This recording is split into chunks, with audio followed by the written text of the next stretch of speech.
Bien, bueno, buenas noches a todos. Bienvenidos a un nuevo encuentro de interrogantes clínicas. Hace algunos encuentros nos hemos propuesto trabajar sobre las tres pasiones que nos trae Lacan: el amor, el odio y la ignorancia. Nuestro encuentro anterior estuvo dedicado a la pasión del amor y hoy nos proponemos avanzar hacia la pasión del odio, para más adelante abordar la pasión de la ignorancia. Pero eso será en otros encuentros. La propuesta de hoy, entonces, es dejarnos interrogar por aquello que la pasión del odio pone en juego en la experiencia analítica. Le paso la palabra a Ricardo Landeira. Hoy vamos a trabajar sobre lo que signa la pasión del odio. Adelante. Bueno, buenas noches. Qué bueno tenerlos ahí para después poder discutir lo que les voy a decir. Que bueno, que tiene niveles, me parece, importantes y que se puede discrepar, así que empecemos. Hay un pueblo indígena en nuestra América del Sur que vive en la cuenca amazónica. Si lo queremos situar bien geográficamente, es en el norte del río Marañón y está en el oriente ecuatorial. Es un pueblo que forma comunidades tribales cuya economía se basa en la agricultura, en la caza, en la pesca, bueno, como muchas tribus indígenas. El nombre de esta tribu es el de Shuar, pero los españoles durante la conquista, en su invasión de 1549 a esa zona, los comenzaron a llamar jíbaros o shíbaros con X, como sinónimo de salvajes. No solo lo llamaban, sino que estaban horrorizados porque después de matar a sus enemigos, los shuar practicaban el ritual de la tzanza.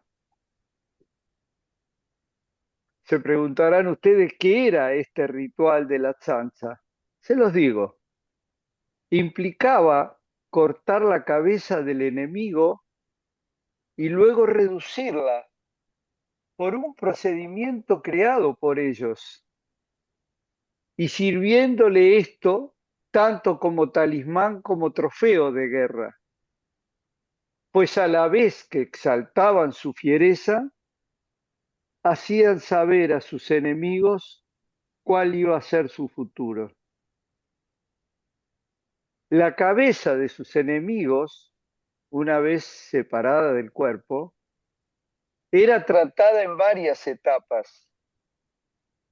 Luego de despojarle la interioridad, el cráneo, el cerebro, los ojos y demás partes blandas y huesos, hacían un tratamiento con la piel durante 6 días. Se cosían los orificios y finalmente la cabeza llegaba a tener el tamaño de un puño. El último día de trabajo, por llamarlo de alguna manera, se celebraba la primera fiesta de la Tzanza. En la provincia ecuatoriana de Sucumbios, los shuar hablan el dialecto shuar chichán, cuya traducción es lengua de la persona. Por ella sabemos que esta reducción del otro, con su cabeza como símbolo, se materializaba en una piel ennegrecida que conservaba pocos rasgos identificatorios y que tenía que ser exhibida en su pequeñez.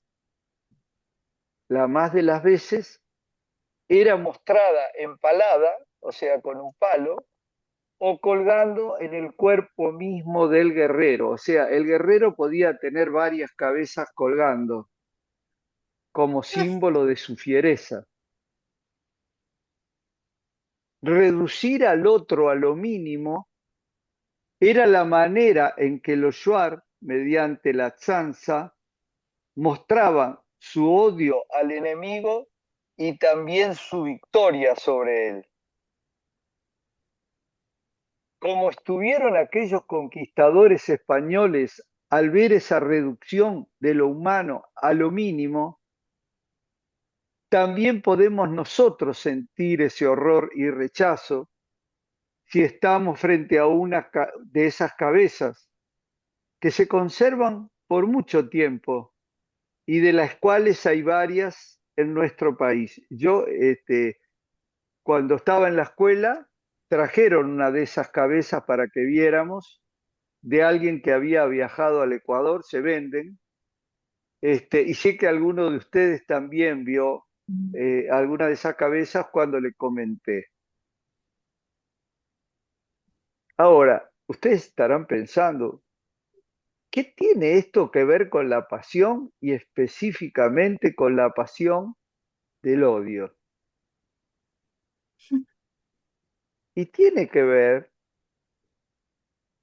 porque allí donde los salvajes mataban al enemigo y luego lo reducían al mínimo, ahora los civilizados primero reducen al otro y después lo matan.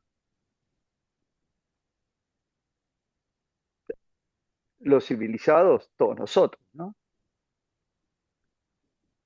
El horror que aún nos causa conocer este tipo de tratamiento al otro y el rechazo a este tipo de prácticas no tiene que hacernos desconocer que los seres humanos, cuando nos apasionamos con el odio, hacemos como los Shuar, pero nuestra tzanza es al menos inicialmente practicada con el discurso, a través de palabras.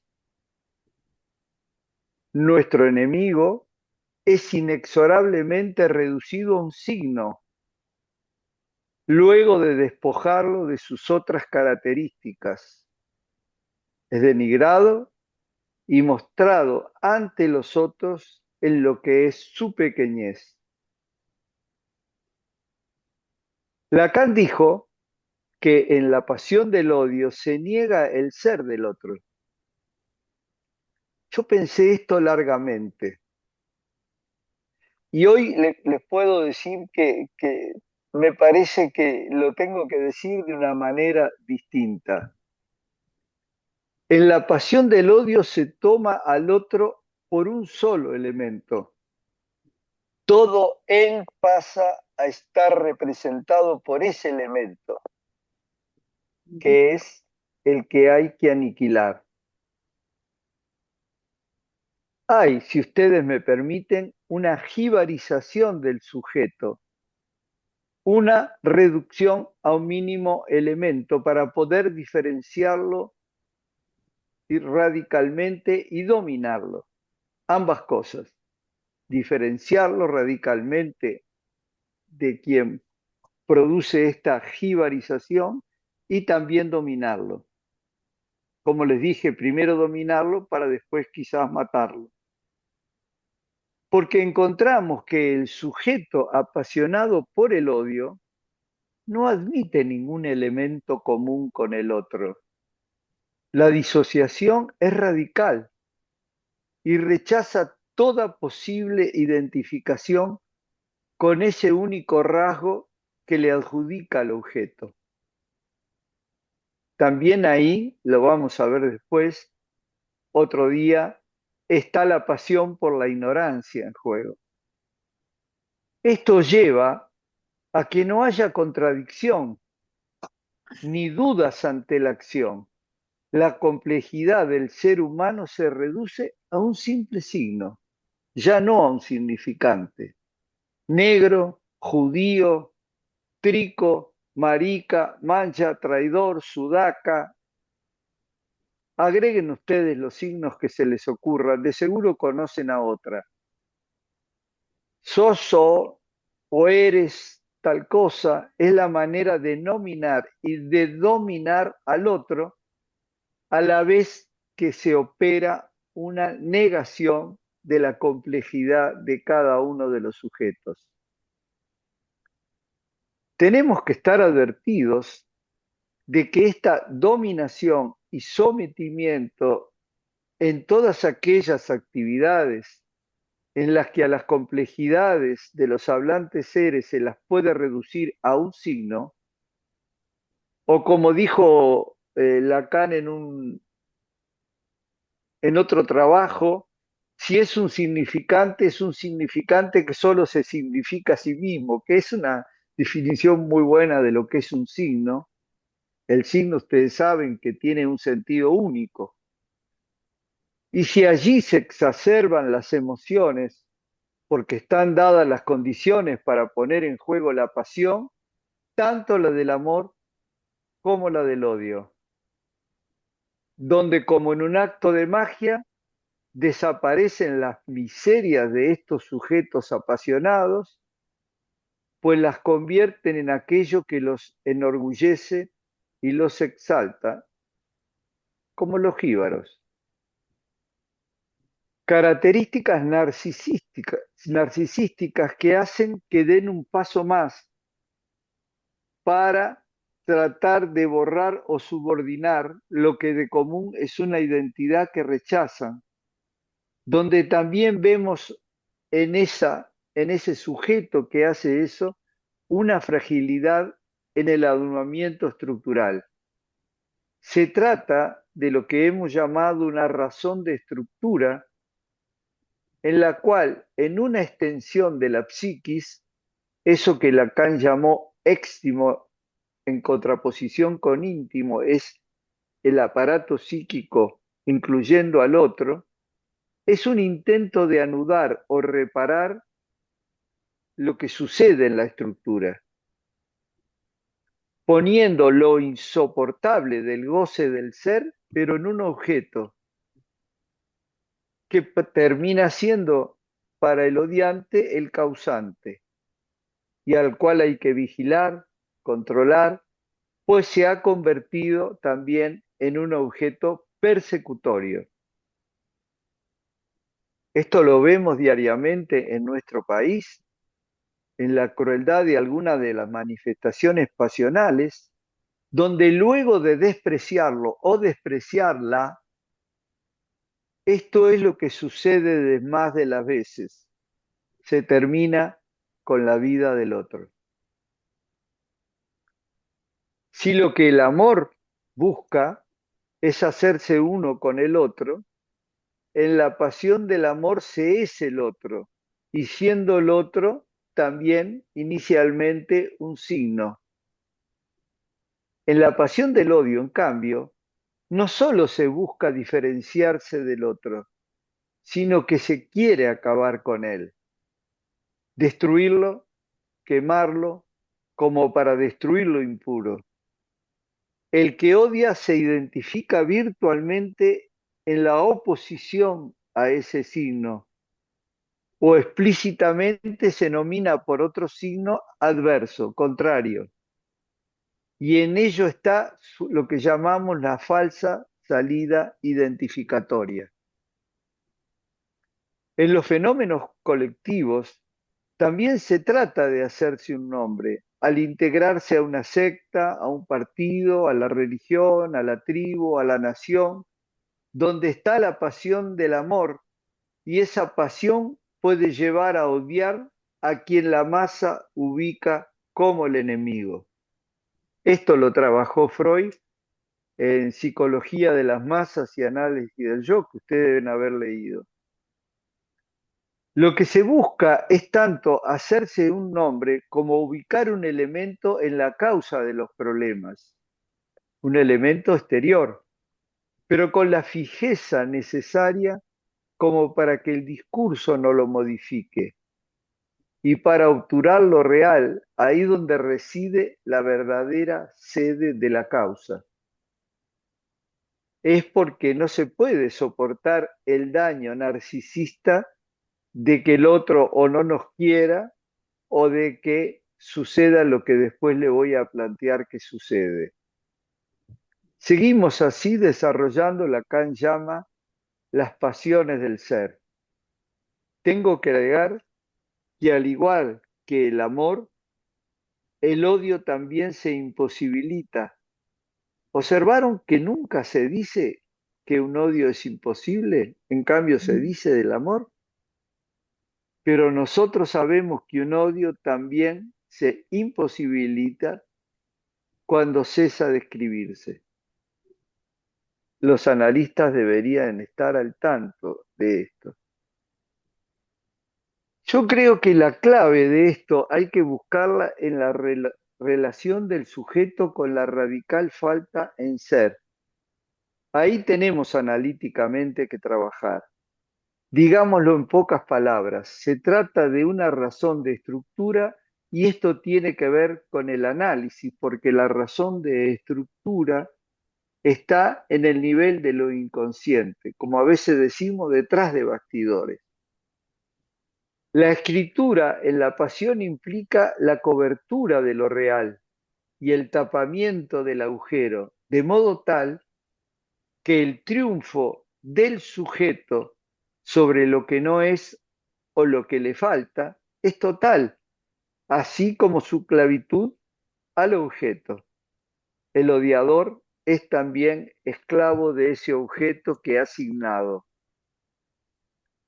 De lo que se trata es de aquello que cubre lo real, de su consistencia y la identificación del sujeto al mismo.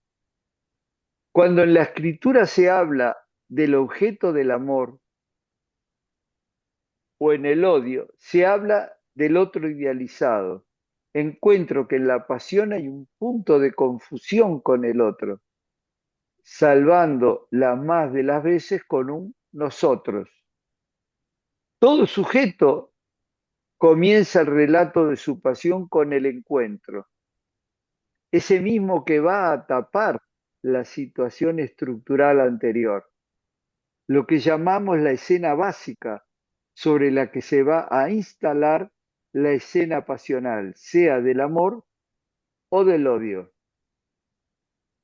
Por tanto, el amor y el odio es un intento de suspensión de lo imposible de lo real, según dice Lacan. Pero también es un intento de superar el estado anterior de cada sujeto, salirse de eso. Eso lo veíamos en el Verte de Goethe. Estos dos elementos tienen un orden, a mi juicio. Es por el estado anterior que se intenta inconscientemente suspender aquello de lo real que ha hecho intrusión. Creo que es importante este orden en la situación estructural, porque nadie intenta suspender lo que no tiene inscripción en lo real. Si no hay algo de la real, una punta, como la llama Lacan, una punta de lo real o una falla de anulamiento que por su inmixción ya ha cambiado la homeostasis de una posición subjetiva. Lo que hallamos cuando la pasión está asociada al odio es justamente que el sujeto apasionado no admite tener ningún elemento común. La disociación tiene que ser radical y no hay ninguna posible identificación con un rasgo del objeto. Esto lo vemos en nuestro país en la crueldad de algunas manifestaciones pasionales, donde se termina con la vida del otro. Se preguntarán ustedes, ¿por qué es tan importante el nombrar y el nombrarse? Porque el ser del sujeto tiene que ver con el dicho ser, con la marca, rasgo o significante que lo nombra como tal. Está en juego lo que se dice ser, que es la identidad. Eh, Cuando estaba escribiendo esto, recordé algo que nos contó Lacan sobre sí mismo. Es un apólogo que surge en una de esas pocas veces que Lacan habla de sus propios fantasmas. Es en el seminario sobre la identificación y después lo vuelve a tomar en el seminario de la angustia, donde nos dice cómo él se posicionaba ante la mantis religiosa.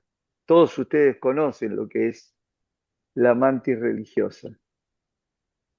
Para quienes no estuvieron en el seminario o no leyeron el seminario de la identificación, dice Lacan, recuerdo la fábula, el apólogo, lo estoy citando, el apólogo que propuse erigir por un instante. Imaginé, dice Lacan, hallarme frente a otro animal, este verdadero, y para la ocasión supuestamente gigantesco. Él nos está invitando a que nos imaginemos, y es el de la mantis religiosa. Y como además yo no sabía cuál era mi apariencia, imaginarán fácilmente que tenía algunas razones para no encontrarme tranquilo, dada la posibilidad de que por azar esa apariencia no fuese adecuada o inadecuada para llevar a mi partener a un error acerca de mi identidad.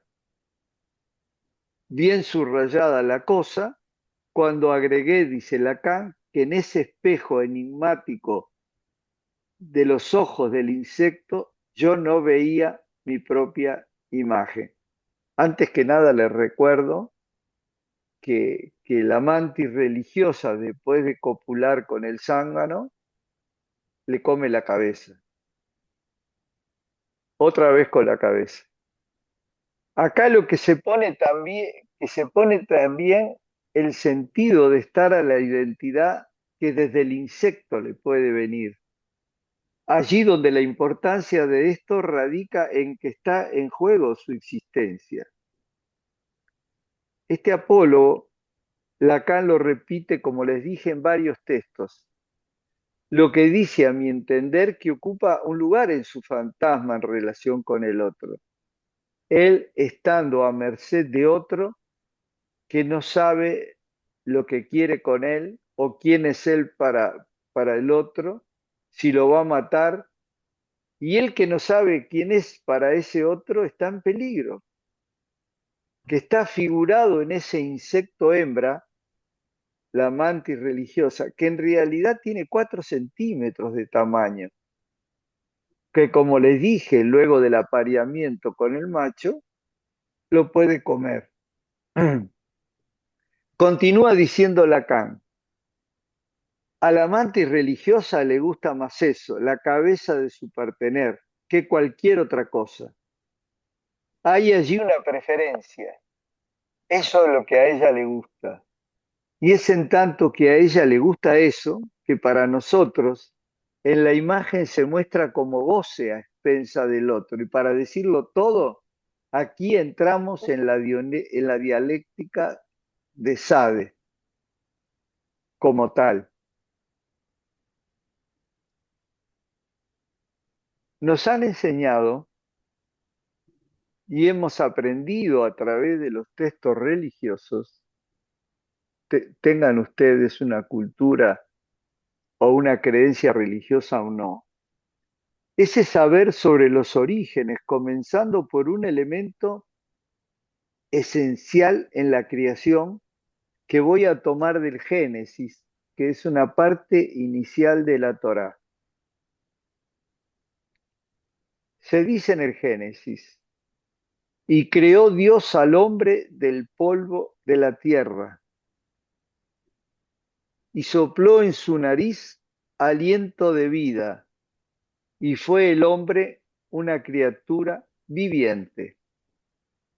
Se los planteo porque esta escritura sobre los arígenas nos aporta una relación entre la letra y la creación. El hombre, que es en el hebreo antiguo Adán, con M, Adán, y acento circunflejo en la primera A, es nombrado como tal porque proviene de la tierra, como os hablamos recién dicho, de la tierra, que es el Adamá. Adán proviene del Adamá. Y ese nombre genérico será a partir de diferentes traducciones cristianas el nombre propio del primer hombre, que es Adán. Señalo que Adán como nombre propio no está en el texto hebreo. Al hombre se lo llama el Adán como proveniente del Adamá. Entonces tenemos que entre Adamá, la tierra, y Adán, el hombre, y luego el nombre propio del primero, Adán, se va produciendo la transformación de una escritura a través de pequeñas diferencias producidas en las letras del hebreo, aunque necesariamente conservando su raíz, su matriz. El hombre ya no es el polvo de la tierra, pero conserva su impronta, ya que es hombre en tanto que de ahí proviene. Y el primer ser humano va a ser nombrado indicando su origen y el género al que pertenece. Esta matriz y la pequeña variación de las letras indican ejemplarmente los diferentes momentos de la creación de un sujeto, ya que todos nosotros nos constituimos a partir de un Adamá que con diferentes variaciones nos va a terminar nombrando. Sigo con el texto bíblico un poquito más. Así formados y nombramos, recibimos la vida desde el gran otro a través de los agujeros. ¿Recuerdan? Y sufló en sus narices aliento de vida. O sea, el existente aún no tenía la vida, se insufla la vida. A su vez, Adán, el primero, no conoce su compañía sino después de haberla nominado, como también plantea el Génesis.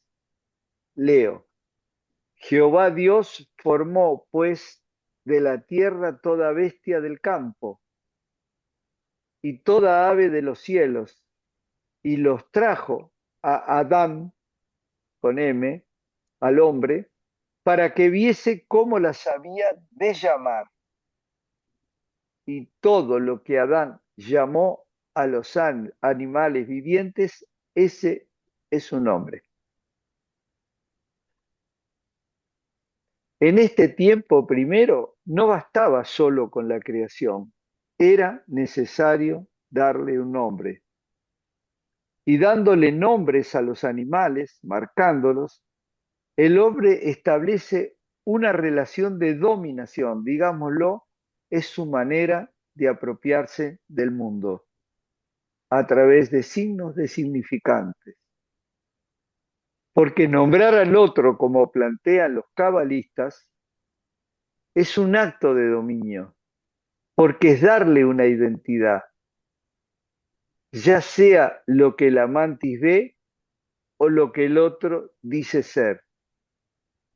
De ahí que el tetragrama del dios Yahvé son las cuatro consonantes. ¿Cómo nombrarlo? Entonces, ¿quién es él si no se lo puede nombrar? La Biblia lo dice. Él es quien dice, soy el que soy. Y con esto es ese tipo que está más allá de la castración, ese Dios que no se puede nombrar. Volvamos a la pasión del odio. Desde el lugar de Dios, o mejor aún, desde el lugar del amo, el que odia nomina el ser del otro odiado, aunque éste no se reconozca en esa marca. Y en ello hay un afán de dominio, pero también, como dijimos, la posibilidad de salir de la miseria vital en la que se encuentra quien nomina. Les puedo decir que la esencia de la posición del amo es la de desconocer que, como todos los mortales, es un sujeto contradictorio, dividido entre lo que dice y lo que sabe conscientemente, entre lo que manifiesta querer y lo que aparece en el fin efectivo de sus actos. La verdad para él está adscripta a su posición de amo, y el desconocimiento de su carencia lo lleva a ubicarse, lo que podríamos decir en un sentido unívoco, como un todo completo. Ubicarse en esa posición hace que el pensamiento no solo funcione especularmente, llevándolo en su dominio del otro a tratar de eliminar su subjetividad. Recuerden la reducción de las cabezas. A proponer, como dijimos, en un signo, en un elemento, algo que cubra la falta en ser de cada uno, o el nombre que antes tenía. Este discurso autoritario, yoico o superyoico, busca dominar al otro con relación al ser, mejor dicho, a lo que supuestamente el amo cree que es, y como consecuencia le marca cuál debe ser su bien supremo. Durante la dictadura que se instaló en nuestro país en el siglo pasado, ser nominado como A, la letra A, Mm. B o C determinó el destino de muchas personas. No importa su nombre, o ser llamados subversivos o aún paradójicamente innombrables. Era la estrategia para ubicar indiscriminadamente al peligroso enemigo. Hasta llegaron a priori a designaban quiénes eran interlocutores válidos, como si la validez de una interlocución o de cualquier relación pudiera conocerse antes de su realización. Les digo, aún más, todos aquellos que no tenían una clasificación cierta en cuanto a lo que eran para esos amos, sabían de la posibilidad de que de alguna sórdida oficina, departamento o cuartel se la hicieran conocer. El nombre propio de un sujeto, al estar incluido en una lista de requeridos, perdía su particularidad y pasaba a ser solo una marca con igual valor que las anteriores. Y como ustedes recuerdan, esto no fue sin consecuencias. Quien se ubica en una posición de amo a través de sus múltiples caras, tanto en dictadura como en democracia, intenta congelar al otro en un signo, a reducirlo en un signo y como vimos en una letra. Y esto tiene una dimensión de injuria por una razón que me parece simple y lacaniana, que es una injuria sino sentenciarle al otro lo que fundamentalmente es. En ese acto se puede captar al otro en su pregunta, ¿qué soy o quién soy? Proponiéndole entonces equivalentes a la designación del sujeto. Por tanto, la injuria del amo quiere ser la palabra final y su paradoja es ubicar un signo en el lugar donde para cada uno de nosotros puede haber una pregunta. ¿Quién soy? Lacan sabía una cosa, que eso que Dante había planteado en su escrito en latín era erróneo. Discrepa con Dante. Dante Alighieri. Dante había dicho lo- algo que se discutió mucho en la Edad Media y también algo que había sido tema en los filósofos griegos, tanto en el Cratilo de Platón y con diferencias a lo que éste dijo sobre la interpretación, en el texto sobre la interpretación de Aristóteles. Pero volvamos a cuando Lacan toma a este Dante Alighieri. En la clase del seminario del 8 de marzo del 77, que se llama Sobre lo sabido y continúa el título, él analiza esto. La traducción es las palabras dicha, la traducción dicha en latín, se las voy a repetir. La traducción en latín de las palabras del Dante es: las palabras, los nombres, son consecuencia de las cosas. Y Lacan dijo que esto no es así, que en realidad los nombres no son consecuencia de las cosas. Las cosas son consecuencia de los nombres.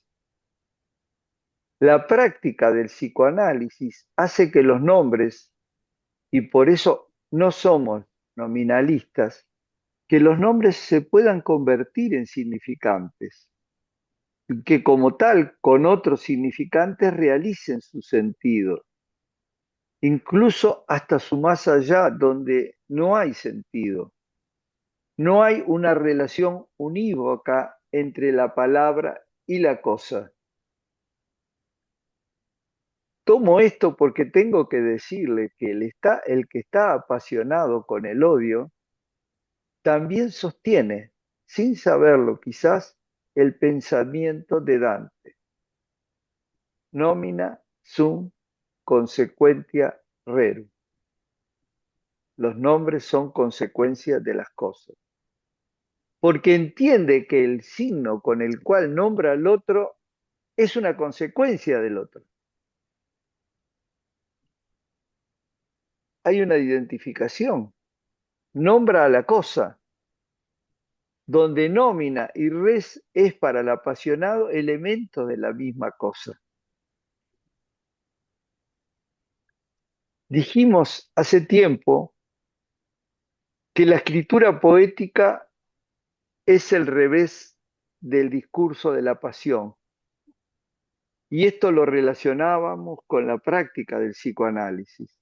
Hacer de los nombres un significante cualquiera, deshacer el sentido que portan, nombrar más allá eso que no tiene nombre, hace que el psicoanálisis funcione en su discurso como revés del discurso del amo y que tienda a sacar al sujeto de su posición pasional de odio hacia un otro congelado en un signo, al orden real de las cosas y al nominalismo. El psicoanálisis opone el creacionismo de la estructura. Yo hace un tiempo leí lo que dijo, quizás algunos sepan de él, Santiago Ramón y Cajal, que era un médico español especializado en histología y anatomopatología, que a través de su práctica y de lo que escribió obtuvo el Premio Nobel de Medicina en 1906 por descubrir los mecanismos que gobiernan la morfología y los procesos conectivos de las células nerviosas. Fue él el que dijo esto, que para nosotros es muy importante. El hombre es el único escultor de su propio cerebro. Lo repito, un especialista, ¿eh? El hombre es el único escultor de su propio cerebro, lo que no solo lo celebro, sino que lo comparte. Con la transferencia a nivel simbólico, imaginario y real, operamos sobre el cerebro, habilitamos zonas que no estaban habilitadas, buscamos elementos que no tenían relación, pero que estaban guardados en alguna parte del cerebro. Operamos sobre lo real orgánico de un sujeto. El efecto de lo analítico en un sujeto va más allá de lo discursivo para tener una real incidencia también en la estructura física, porque hay una conversión. El cuerpo humano es una máquina especializada en convertir y también eso se hace con las palabras y a riesgo, porque lo real va cambiando en ese anudamiento con lo que avancemos a través de lo imaginario y lo simbólico. Cuando estaba escribiendo esto, en una libre asociación, yo no sé si a ustedes les pasa lo mismo que a mí, a veces escucho, veo, leo cosas que no las puedo comprender totalmente y en mí quedan como a la espera, a la espera.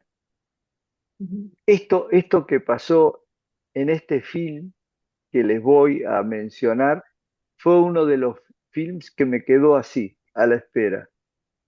Lacan decía que estas cosas que quedan a la espera de otro tiempo en que podamos abordarla de otra manera son como las cartas que en el correo francés quedan a la espera porque no está claro cuál es la dirección a la que van. Se llaman que la carta está en souffrance, no es en sufrimiento, es a la espera.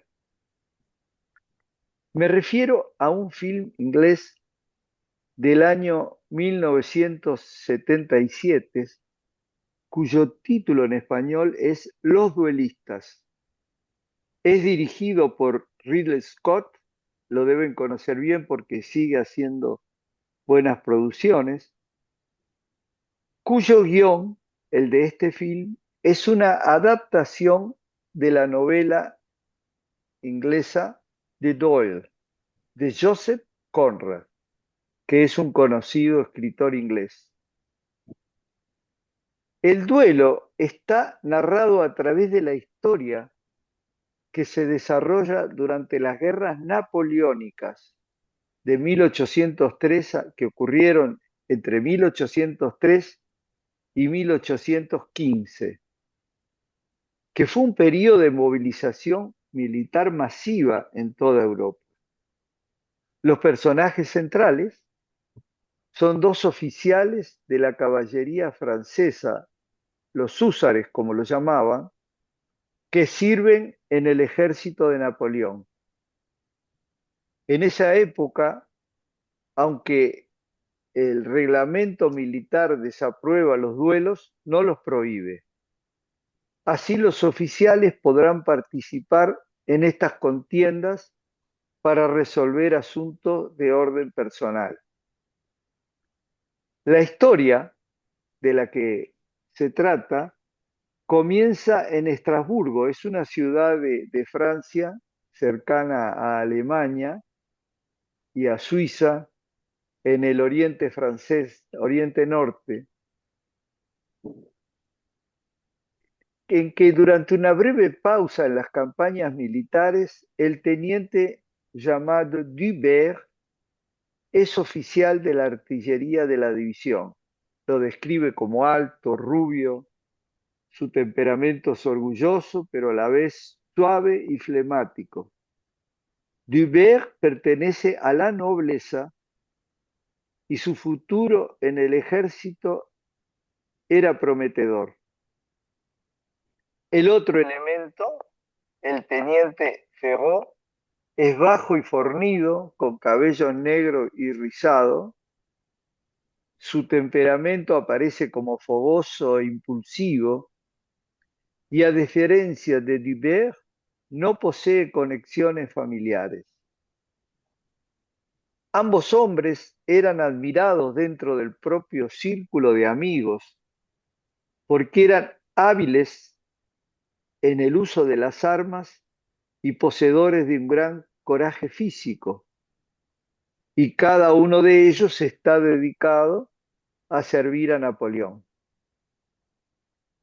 En Estrasburgo, el teniente Ferró y un caballero de las primeras familias de la ciudad se pelean en una taberna local. Se organiza rápidamente un duelo entre ellos, que era de espadas, y el caballero, el noble caballero, es gravemente herido por Ferró.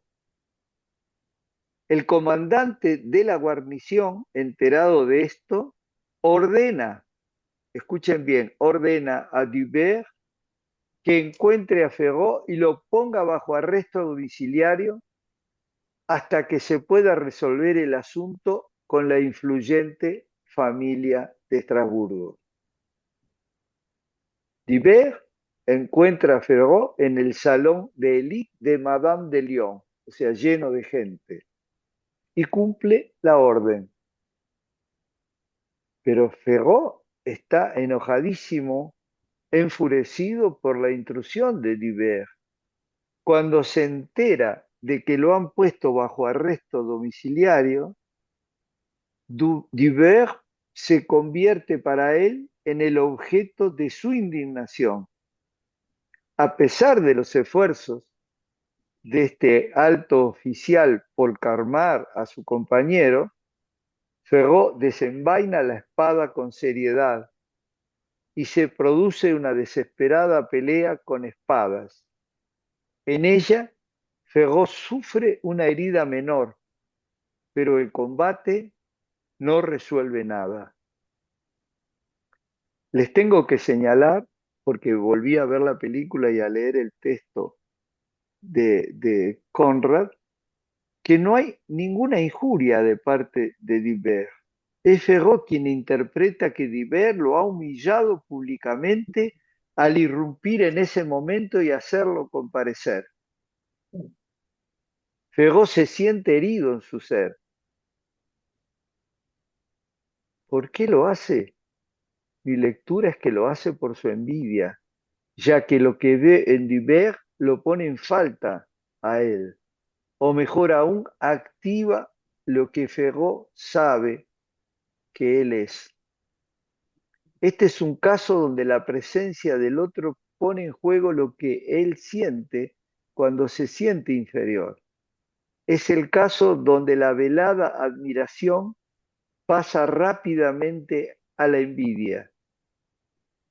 Escuchen bien, durante los siguientes 16 años transcurridos en la campaña de las guerras napoleónicas, estos dos oficiales, uno disfrutando de los ascensos a puestos superiores, se comienzan a enfrentar en una sucesión de duelos. Estos combates siempre son iniciados por Ferró, cuyo deseo de matar a Dibert se convierte para él en una obsesión. Está apasionado por el odio. Dubert, a su vez, se defiende diciendo que se trata de una simple cuestión de honor. El conflicto entre los oficiales empieza a tomar una entidad de ser legendario dentro del ejército napoleónico. En la posguerra, estos adversarios que ya no eran jóvenes, Ferró malinterpreta cada transferencia de funciones y ascensos concedidos a Dibert como afrentas personales. Ascendían a Dibert y él se sentía herido. A no dudar, Ferró no puede dejar de ver y envidiar lo que sucede con su adversario, y ahí aparece el punto cúlmine de una envidia por lo que tiene Dibert. El odio pasó a ser un medio indispensable para su vida. En el último duelo, que se pacta a muerte, esta vez es con pistolas. Parece que ahí va a resolverse definitivamente esto que los ha tenido pendientes el uno del otro por tantos años, con tanto sufrimiento. Cuando Ferró dispara sus tiros en el lance sin acertar y al otro aún le queda un tiro, el definitivo, se, dia- se da este diálogo final que les pido, aunque hemos avanzado en la hora, que escuchen bien. Ferró le dice, adelante, mátame. Lo dice ya vencido, según las reglas, y continúa, vamos, hazlo. Lo apura para terminar de una vez. Ya no solo el duelo, sino esta historia de enfrentamientos a través de la pasión del odio, como diciendo, es uno u otro, debes odiarme hasta el final y las reglas de duelo así lo disponen. A lo que el otro, Armand Dubert, quien ahora le podía matar, le contesta, me he sometido a tu voluntad durante 15 años. No volveré a hacer jamás lo que me pidas. Ustedes ven que no se trata solo de que quiere ir contra la voluntad de su amigo o con el hecho de matarlo, porque aquí se trata de la pasión del odio de Ferró con todos sus elementos en juego. Por ello, Dubert le dice, según las reglas del combate, tu vida me pertenece. ¿No es así? Y aquí viene la genialidad del texto de Conrad y del director Ridley Scott en cómo resolver esta situación fílmica y de vida. El duelista victorioso, Thibert, le dice a continuación, simplemente te declaro muerto. Y reitera, por lo que a mí respecta, eres hombre muerto. Escuchen a Thibert como la voz de un amo, ahora sí el dominador absoluto, de quien dice de aquí en adelante vivirás como muerto. Y dice, porque tu vida me pertenece. Uno piensa, revertió las posiciones y se agrega en la última parte de la película, me he sometido a tu idea de honor durante mucho tiempo. Ahora tú te someterás a la mía.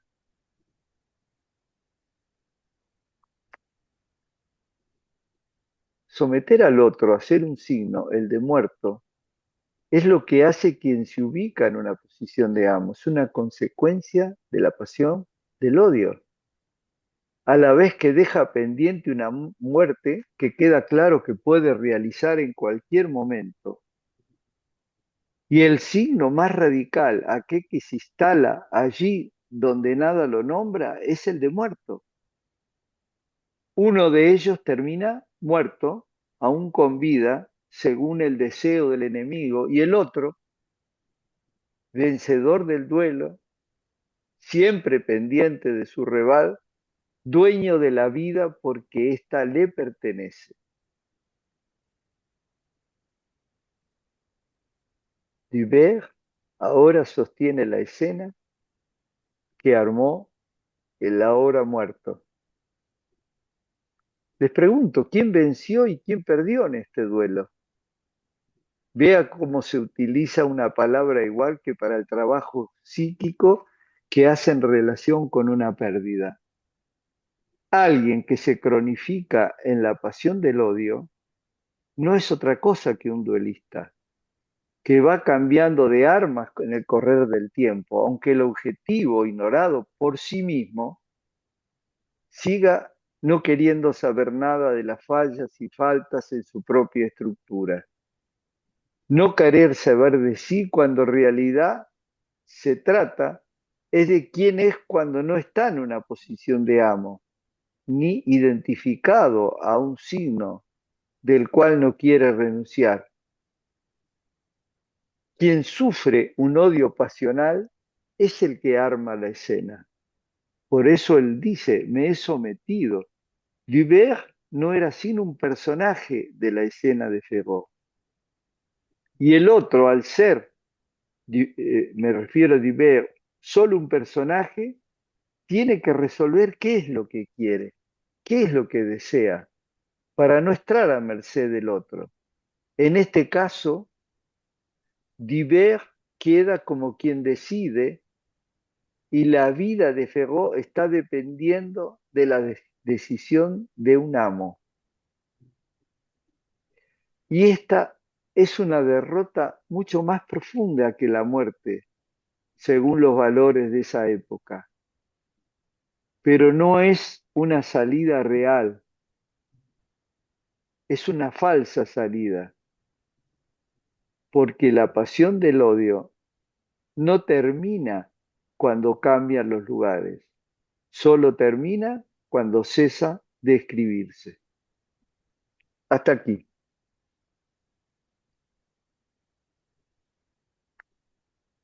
Bueno, muchísimas gracias por el trabajo y ahora damos lugar al intercambio, preguntas, comentarios.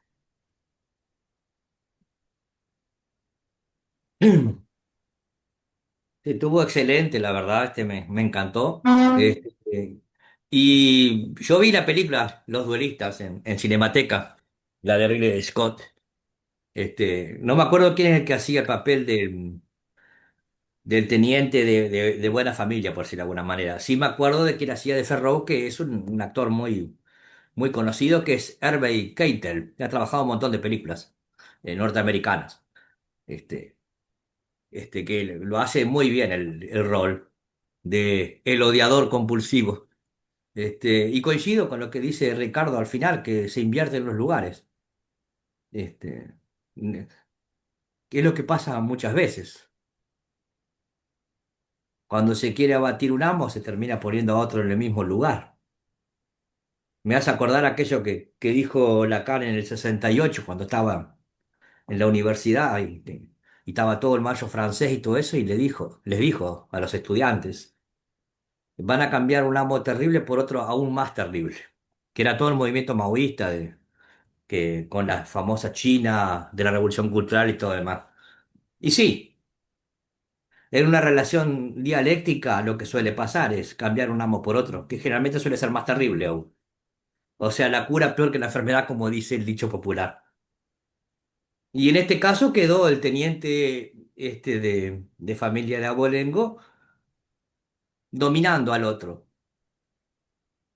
lo cual hace que apacigüe, se me ocurre a mí, el odio al otro, pero lo deja sometido a la voluntad de este amo. O sea que no solucionaron el problema.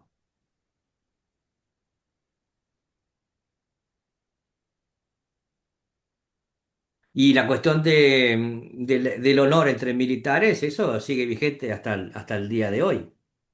De hecho, tienen tribunales de honor a nivel de oficiales, ¿no? Entonces, el subalterno no tiene honor directamente. No tiene ningún honor para defender. Pero a nivel de oficiales, sí. Tanto es así que si ascienden a uno más joven, que tiene menos antigüedad en la institución y todo lo demás, todos los otros de la misma jerarquía con más tiempo en la institución, por ética se van, o sea, se pasan a retiro. Eso sigue. Yo les hablé de las guerras napoleónicas Sí, y de un tiempo muy pasado.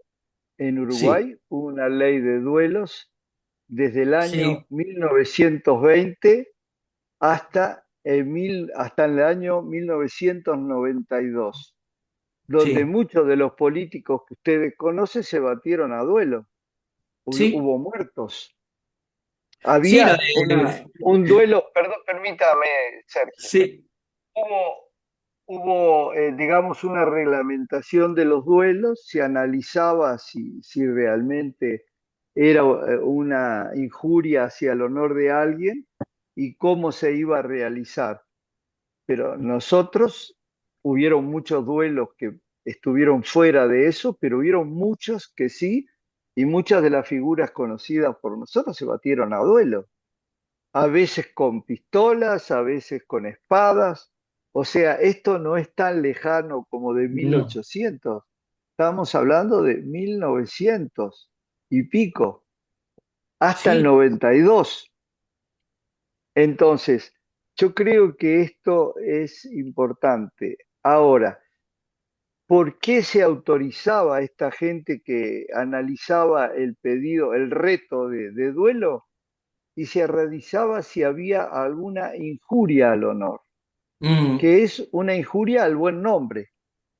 Como Sergio dijo, los subalternos no tienen honor, no tienen sí. nombre, pero también, y acá quiero poner el acento, las mujeres, el único honor que se le confiere es lo que hacen con su vagina.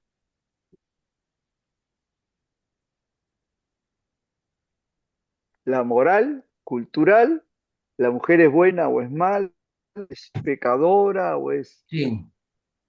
O sea, no puede la mujer entrar en esto porque no puede estar afectada a su buen nombre. Por lo tanto, no entra dentro de la regla del honor. En otros países, también en relación a la vagina y a lo que hace con su amor y lo que hace con su sexo, estas reglas no son de duelo, sino de terribles castigos, como vemos en el mundo árabe y en otros mundos, donde son lapidadas o las que son separadas. Entonces, esto no lo veamos muy lejos. Está en la cultura, no exactamente en nuestra, pero también en la nuestra, Está la porque nuestra. muchas veces se puede de alguna manera destruir o anatemizar a alguien o con un nombre porque tiene determinada forma de vida o filosofía de vida. Quiero decir que la pasión del odio ahí se pone en juego, se Ujú. pone en juego, también en el comentario. Sí. Sí. Acá en Uruguay, porque hay gente de Argentina y eso, hasta el año, sí, 2005 capaz, o un poco antes, estaba el Departamento de Orden Público, que dependía de la Dirección de Investigaciones, de las jefaturas de todo el país, en Montevideo, lo que más me acuerdo, que salían por ley, ¿no? A pedir los papeles de las mujeres que estaban por situaciones en la calle. Y lo veían y disparaban. Y si no tenían los papeles en regla de los controles de salud, iban detenidas y conminadas a hacer los papeles y no la iban a traer de vuelta. ¿No? O sea que, y estamos hablando de los años 2000 y pico. Ahora ya no existe más ese departamento, pero están preocupados ahora más recientemente por ver cómo controlan, porque ahora trabajan mucho por internet, las famosas OnlyFans y las muchachas que se manejan de otra manera en sus apartamentos. Pero hasta el 2000 y poquito. Bueno, Y los dueños famosos, yo traía esta película sí, de alguna manera porque nos servía para el resto. Me gustaría que la gente sí. opinara del resto de lo que dije, qué piensan. Ah, sí, porque nos estamos yendo a... Ah, Sí. Sí, Solo la película. Ricardo, ¿puedo leer lo que te escribí en el mail? Les comento, cuando escribo lo que voy a decir, leer ahora, Ricardo había dicho, no, no voy a presentar ese texto. Entonces yo dije, bueno, voy a escribir algo porque quería contestarle porque había quedado muy impresionada por este texto que él leyó ahora, que sí presentó. Entonces, lo quiero leer este, para compartirlo con ustedes. Bueno, escribí este pequeño texto en respuesta al texto de Ricardo, porque me resultó muy potente el recorrido que ha realizado desde el Génesis y la Kabbalah hacia la clínica de la pasión del amo. ¿Mm? Nos permite situar cómo la nominación, antes que un mero acto descriptivo, es un acto de apropiación y un recorte estructural. Me hace mucho sentido lo que plantea sobre el tetragrama y el recorte, perdón, y sobre el tetragrama, mientras lo divino, real, barra real, preserva lo inefable, es decir, esto que Ricardo decía, soy el que soy. Y no se deja atrapar en un nombre cerrado, quien se ubica en la posición del amo odioso que pretende arrojarse un atributo divino al fijar el ser del otro. Le impone, por supuesto, una etiqueta o una marca unívoca, como dice Ricardo, en la que el otro ni siquiera se reconoce, pero que el amo le sirve para cerrar el sentido. Esta nominación degradante funciona como nuestra zanza discursiva, es decir, un achicamiento significante donde despojamos al enemigo de su complejidad y lo mostramos ante los demás en su pequeñez. Y ahí es impecable lo que señala sobre la miseria vital y la renegación de la falta, es decir, el odio como prótesis de identidad, ya que al nombrar y degradar al enemigo, el sujeto logra salir momentáneamente de su desamparo o vacilación, construyendo una certeza imaginaria. Sé exactamente quién es el culpable de mi malestar. Además, como bien dice Ricardo, la ilusión del amo consiste, a mi entender, ignorar que es un sujeto dividido entre lo que dice, lo que sabe y desea, para no confrontar su propia castración y mantenerse como todo completo. Necesita proyectar la contradicción, carencia en ese otro, quien ha reducido a un mero signo. En definitiva, creo yo, que la pasión del odio no busca dialogar con la alteridad, sino abolirla mediante una nominación que pretende tapar el propio vacío.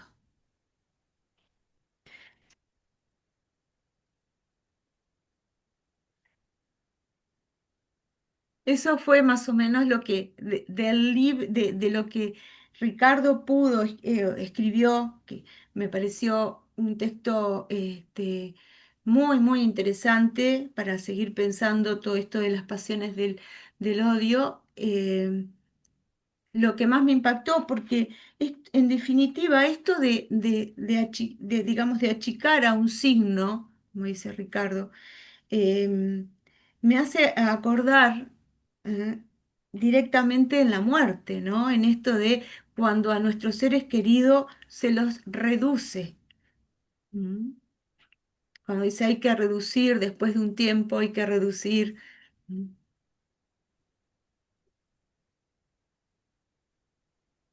Ujú.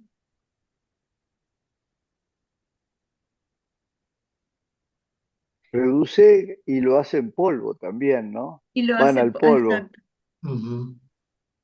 exactamente. Ujú.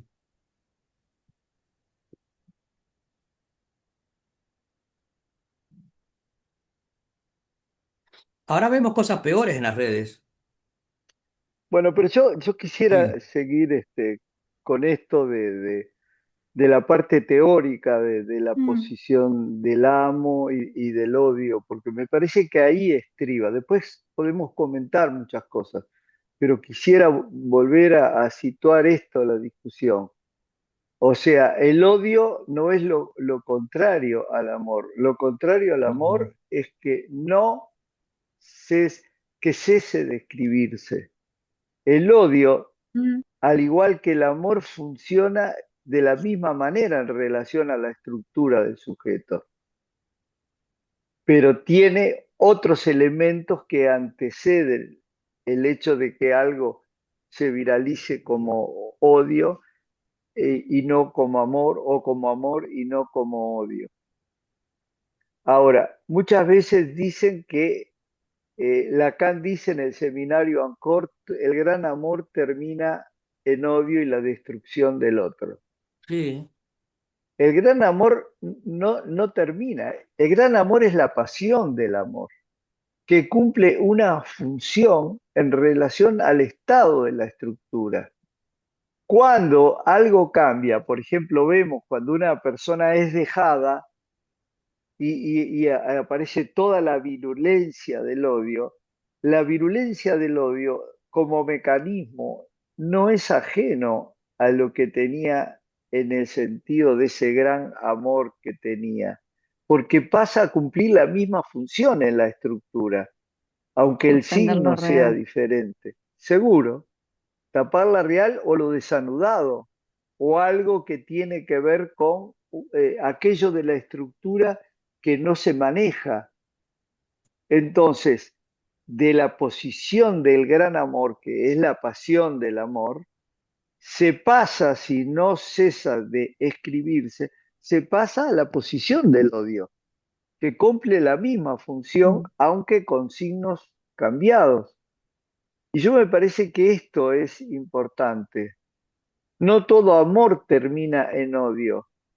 Entonces, como dice Freud en Duelo y Melancolía, ¿por qué algunos pueden hacer un duelo y otros no pueden hacer un duelo o quizás entran en la melancolía? Porque depende de algo que es una razón de estructura, de qué Ujú. es lo que sostiene ese vínculo. Entonces alguien puede hacer un duelo porque puede sustituir un objeto por Mm. otro, pero para algunos el vínculo, si está anudando la estructura, evidentemente no puede caer y cuando cae tiene consecuencias muy negativas para la estructura. Bueno, Por de eso hecho también Lacan... puede haber, perdón, perdón, Sí, dale, Sí. dale. perdón que me entusiasmé ahora con lo que decía Ricardo, pero, que de hecho también puede haber melancolización cuando desaparece el adversario, justamente, ¿no? Sí, ¿Sí? Eh, sí, el digo, ahí Quijote. cuando esto que me acordaba en algún momento que Lacan dice que el odio no se satisface con la desaparición del adversario y esto que decías, bueno, puede pasar justamente que, digo, pasa de hecho en situaciones donde alguien ocupa ese lugar de objeto, ¿no? Odiado y, y como que pasa a funcionar como hasta parte de la estructura de alguien, eh, quizás muere ese, esa persona odiada y aparece la melancolización, ¿no? Eh, Ricardo, una pregunta. Cuando usted dice si no cesa de escribirse, ¿podría desarrollar eso? O sea, ¿qué es lo que... Seguro es cumplir el hecho de que ese sentimiento o ese apasionamiento de alguna manera está cumpliendo una función estructural. O sea, sobre lo real aparece un nombre querido, un nombre odiado, y eso es una manera de escribir. O sea, ahí donde no hay escritura, en la estructura, aparece entonces el amor de alguien que tiene determinado nombre o el odio. Eso tapa la falta y tapa lo real. Lacan lo dice en el seminario Ancor. En el amor lo que se consigue es la suspensión, lo dice que lo tapa para siempre, la suspensión de lo real. Y en algo no estoy de acuerdo con lo que dijo Luisa, porque si bien que se caiga el objeto puede llevar a una melancolización, yo creo que lleva a la melancolización cuando la función que cumplía, no presencia o ausencia, sino la función no anuda la estructura. Porque una persona, aún en vida o en la muerte del otro, puede seguir amando u odiando a la persona. Nosotros lo hemos visto. Gente que se le muere la pareja, hizo un hijo de puta, me hizo esto, y tú vas a conversar con la persona, sigue teniendo el mismo odio como si estuviera presente. Claro. La caída del objeto no determina la caída del anudamiento, ni para el amor ni para el odio, a tal punto que el anudamiento de Werther era ante una mujer que no quería nada con él y que le dijo que no quería nada. Él sostenía ese amor, aunque el otro no supiera. O sea, para odiar o amar una persona, no es necesario que la persona exista o que la persona dé su consentimiento o se reúna. El asunto es si algo cumple la función de anudamiento de la estructura, cuando deja de cumplirlo. Generalmente no se puede pensar en lo que sucede con el objeto elegido. Por el objeto elegido es un señuelo, no es otra cosa, un señuelo, como dice Lacan en el seminario 11. Puede desaparecer el sueño. Hay gente que odió toda su vida a alguien, se murió y lo siguió odiando y siguió haciendo manifestaciones de su odio o de su ¿Cómo lo, amor. cómo lo pensás, Ricardo, en estos otros casos de gente que sí sucede que ahí aparece esa melancolización después de la desaparición de la persona donde está ubicada y el... Lo pienso en el sentido de que ahí cae, habría que ver por qué el anudamiento que sostenía Mm. estructuralmente. Ahí está. O sea, cae el anudamiento. Habría Claro, que ver la por qué. función, había una función, estaba extendida la estructura, o sea, la persona formaba parte de la estructura. Claro. Ahí está, Ahí ahí está. está. Sí, sí. Y Pero no cuando lo Eso mata podemos es también. ponerlo, lo que no pensaba. podemos ponerlo en el objeto apareciendo o desapareciendo, porque para amar a alguien no se necesita que el objeto Exista. esté de acuerdo ni que exista. O sea, el Mm. amor a Dios, Sí, el amor a Dios. y sí. O el Quijote nomás, el caso del Quijote también. El caso También. de Quijote entra en la melancolía a partir Sí. de que él ya no cree en esa locura que tenía. Él dice, yo antes era loco, ahora ya no soy más loco. Antes peleaba contra los molinos de viento y los malos y ahora no peleo. Y cuando le dice Sancho Panza, pero no, no te quedes así, estaba en cama, se estaba muriendo. Levántate, vamos a buscar a Dulcinea, que la vamos a encontrar. Sancho tenía muy claro que no existía Dulcinea y le dice, no, yo era antes eh, el Quijote, ahora he vuelto a ser Alonso Quijano el bueno. Antes estaba loco y ahora no lo soy. Ahí cae en la melancolía, porque la función de la locura, no de Dulcinea, de la locura, que también tenía el nombre de Dulcinea, como de los caballeros andantes, el amor cortés, el nombre de Dulcinea era el objeto de su locura. Cuando cesa la locura, entra en la melancolía, pero no por Dulcinea, porque cesa toda la locura de él, que según Cervantes estaba dada por la lectura de los libros, que nadie lo cree eso, de caballería, ¿no? Pero entonces, me parece que hay que pensarlo siempre en términos de anudamientos estructurales, de fallas, de lo que hace que un sujeto soporte la estructura más o menos anudada y esté funcional, aunque tenga una falla o a que sea frágil en ciertos niveles de la estructura, sabiendo que el objeto al cual se dirige el amor, el odio, es circunstancial. Puede ser ese o puede ser otro. Entonces esto es muy importante. En una persona que está realmente loca, que termina matando a veces a la persona cuando le dice que va a cortar el vínculo, también está esto, eso que usted decía de nómina y res en el apasionado es lo mismo, o sea, el nombre y la cosa. Cuando la Sí. persona dice que se va a ir, muchas veces lo vemos, la termina matando. Pero es que la persona que se va, por ejemplo, una mujer, que generalmente Sí, son las que son muertas, no sabe en qué lugar está colocada y que el amor con ella no es un amor normal, está sosteniendo a la estructura. Entonces dice, la mató por celos. No, la mató ujú, porque el alejamiento de la mujer lo pone en un lugar, una herida tal que no puede curar, no va a poder curar. Se termina el Sí. vínculo. Y uno dice, bueno, pero Este, habiendo tantas mujeres, ¿por qué no puede? Por la no puede. función que cumple ese vínculo a nivel de la estructura. Mm. Porque pensándolo de esta manera cambia la situación. Si era mucho el Claro. amor, si era poco el amor, si era grande el odio, si era poco el odio, si ella era morocha, si ella era tal cosa.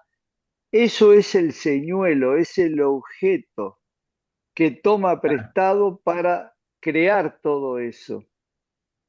Entonces esto es importante poder verlo así. ¿Seguro? Sí. Lacan dice en el seminario 11, le pregunta, ¿y cuál es el objeto del deseo? Se lo pregunta a Miller. Y él le dice, el objeto del deseo, no la causa, sino el objeto a lo cual es un señuelo, igual que los objetos del enamoramiento. Y agrego, y que los objetos del odio. El asunto es que le sirve para anudar de otra manera. El síntoma, como cuarto nudo que Lacan plantea en el seminario del síntoma, tiene que ver con esto. Una pareja puede ser un síntoma. Ahora, no es fácil cambiar de pareja cuando uno tiene anudado como un síntoma la relación con el otro. Eso parece lo de la mantis religiosa que trae Lacan, ¿no? O sea, que sos para el otro, porque justamente esa mujer que se enganchó a ese hombre desconocía que era para ese otro. Sí, Se va a era un enterar cuando sea amor. demasiado tarde. Se va a enterar cuando sea demasiado tarde, ¿sí? Por lo general. Esto ¿Sí? que se pone en relación a los celos. El hombre no quiso perderse a la mujer, el hombre la... Y puede ser que esté celoso del otro, que el otro sea mejor que él para esto. Pero hay muchos casos en los cuales el vínculo sostiene un nivel de anudamiento tal que aunque la mujer no lo sepa y él tampoco, porque esto es la trastienda de la estructura, Mm, el sujeto no puede perder porque es la desestructuración. En el seminario, no, el seminario no, en el duelo y melancolía, Lacan dice que en la pérdida el objeto, la sombra del objeto cae sobre el yo del sujeto. sí. Es muy claro. Cayendo la pérdida del otro, aparece la pérdida en el sujeto. No hay modo de cambiar eso. Por eso es tan importante el odio y el apasionamiento del odio, porque ese sentimiento es necesario para la estructura. Estoy hablando del apasionamiento, no hablo del odio porque hay odios que están, yo Ah, lo odio y lo cambia, y el amor está bien, una sí, hay cosa que otra se puede forma, cambiar y las parejas ¿no? también se pueden Mm. cambiar y suceder. Estamos hablando de este nivel de anudamiento a Claro. través de amor y odio que lo vemos porque es una pasión, una pasión. Mataría por eso, no solo por una pareja, un ideal político, por la raza, por la etnia, por lo que sea. El fanatismo, por ejemplo, en el fútbol, Es, sí, lo que iba a decir. Mm. En todo. Pero eso lo vemos, yo decía hoy en las redes, justamente, el alto grado de agravio que se ve, el insulto, el marcar al otro desde un rasgo, eso también, porque así como pasa en las redes, también pasa en la vida real. En todo caso, lo que estamos viendo hoy en día, tal vez por las redes que lo difunden más, es que hay cada vez más gente apasionada en el odio y en el amor que no tiene esa distancia. O tal vez antes pasaba y uno no se enteraba tanto, pero eso Bueno, hoy uno pero ve yo de permanentemente. ahí no deduciría que las cosas que se dicen Ujú. en las redes anónimamente impliquen la presión, sino muchas veces se bajar de un tiro a aquel que está en la palestra de algo. Ah, sí. Digo, cuando hablamos de la pasión, hablamos de conocer a la persona, saber de qué se trata. porque si no, los odios se reparten más de común que cualquier cosa. Una mujer ve en una telenovela, un hombre en una telenovela, a ese hombre yo lo odio por lo que le hace a la joven. Y no lo odia, Por- y no es un odio, y eso se escribe en los medios y se escribe anónimamente. Y si es anónimamente, un psicoanalista no puede opinar de eso porque no conoce cuál es el sentimiento. Conoce las palabras, el destrozar al otro y en la jerga deportiva también, como dijeron, aquel es de tal cosa, entonces un cagón y vos sos una gallina y este es un no sé qué. Bueno, pero eso, digo, se vuelve una cosa cultural, pero finalmente hay que ver en cada uno cómo funciona estructuralmente eso. Eso Sí, es lo interesante de esto, cómo funciona estructuralmente, de una persona que conocemos o que analizamos. pensaba esto en los duelistas, el film que traía Ricardo, y retomando esto de razón de estructura, porque Sí. eh, también esta envidia que se mencionaba, que es el otro beso que tiene, lo que Ferrer no. Y pensaba que también alrededor de ellos otros también recibían ascensos, por ejemplo, o también eran de buena familia, y sin embargo la tenía con él sostenidamente durante 15 años.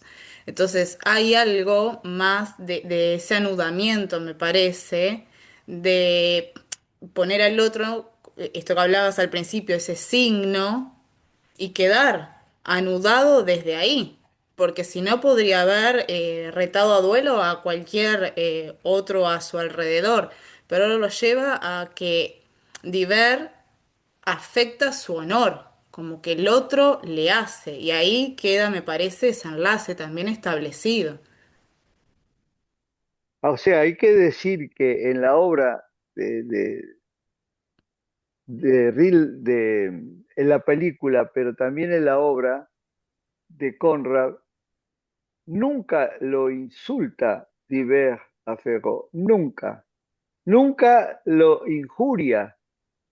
Es el efecto de esa personalidad que se le presenta y que representa la autoridad que él lo hace actuar de esa manera, porque ni siquiera el oficial que lo va a poner en arresto lo decidió él, está cumpliendo una orden superior.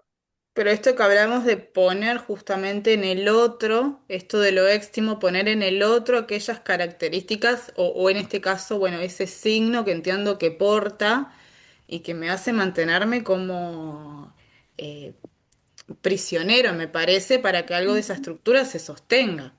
No porque el otro tenga esas cualidades en sí o sean esos atributos del objeto, sino porque quedan depositadas desde Ferrer con él.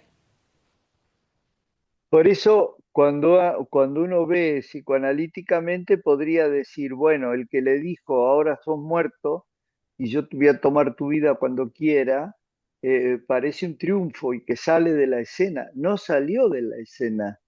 Tiene pendiente la muerte y la vida del otro depende de él. O sea, lo que logró Ferro es introducirlo ya no como personaje. El otro pasó a ser el dominante de la escena. Esto es lo interesante de esta Mm. situación. Es un tremendo logro del apasionado del odio, esa vuelta. Y es, Porque, y sí, es un tremendo logro en realidad. Lo mete al otro en su misma lógica. Empieza siendo un personaje, se sostiene esto durante 15 años y termina el otro teniendo el control de su vida. Mm, Es no por tremendo. 15 años, eternamente, cuando él Bueno, quiera. claro. ahí eternamente. Sí. Pero la vuelta está cuando él le dice, me he sometido a tu voluntad, y ahí se muestra cómo es un personaje hasta que termina metido en lo mismo, sosteniendo esto en la eternidad. Es tremendo, la verdad, la escena.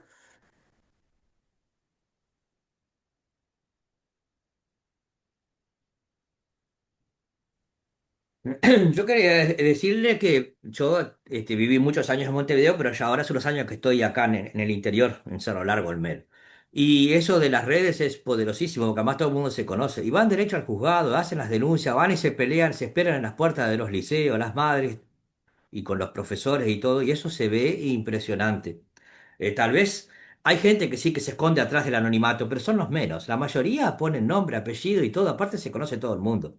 Entonces ahí es justamente donde se ve esa violencia exacerbada, que no es poca cosa. Uno lo ve en Montevideo, sí, es cierto, porque es más visible en el sentido que es más, se agarran a las puñaladas, por decirlo de alguna manera, o como fuera.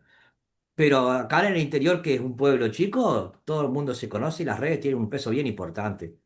Porque ahí aparecen insultos, y además te dicen, yo te conozco y sé dónde vivís. Eso lo ves.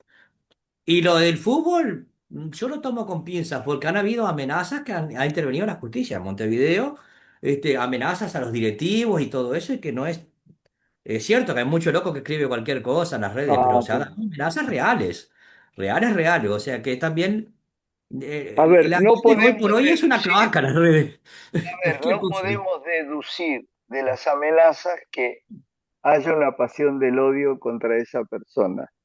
Muchas veces la amenaza sirve para otros fines, ¿verdad?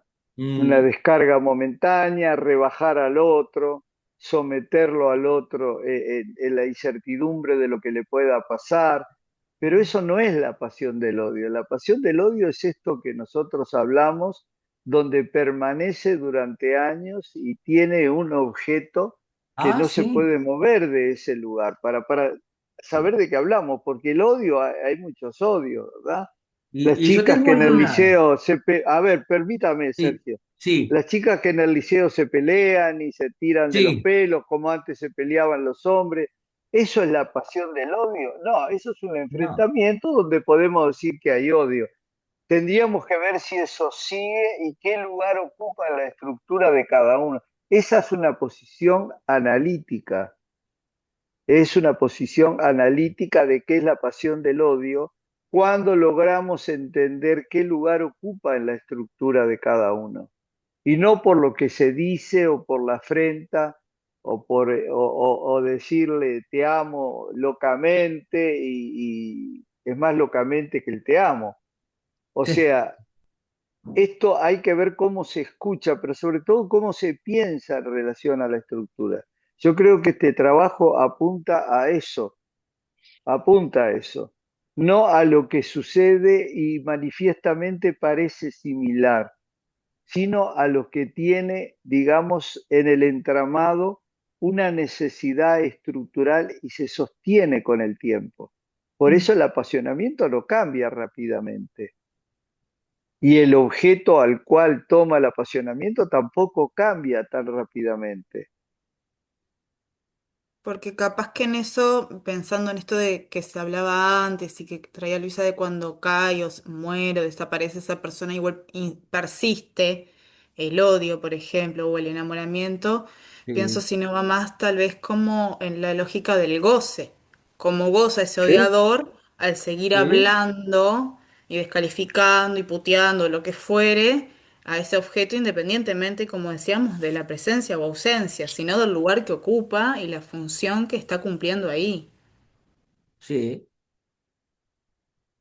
Y que lo otro también puede ocupar un lugar de goce, pero sería otro goce, ¿no? Anudado de otra manera. Bueno, Ana, esto queda Bueno, pendiente. para seguir sí, pensando. sí, siguen surgiendo preguntas y bueno, muy, muy buen trabajo, muchas gracias, dio para mucho y seguirá dando para pensar. Les agradecemos a todos y nos vemos la próxima, los esperamos. Bueno, Hasta yo la les próxima, agradezco muchas gracias. Lindo, ¿eh? la Chao, chao. presencia Muy y los bueno. Muy comentarios. interesante. Nos Gracias. dejan Ah, bien, pensando. gracias. Muy interesante. Muy buena Chao. reunión. Ah, bien, gracias, Silvana. Bueno, nos